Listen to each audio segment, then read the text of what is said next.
Бид нарыг оюутан байхад ингэдэг гэсэн Японоос эрдэмтэн судлаач нар Монгол хүний шүд яагаад ийм гоё байна, тэгшгэн ямар нэгэн гажиггүй, цоорлгүй байна гэдгийг судлах гэж ирдэг байсан.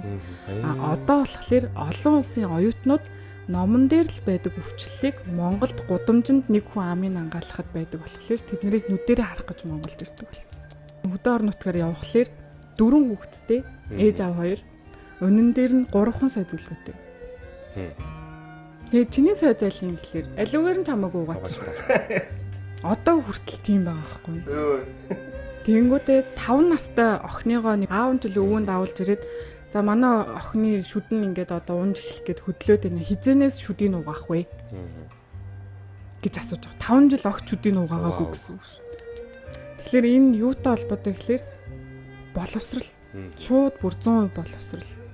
За манай Эдэн подкастын минь хамтран ажиллагч 200 жилийн төвхтэй Бордо бүс нутгийн Calvados. Сайн дарс, сайхан яриа өрнүүлдэг. Calva.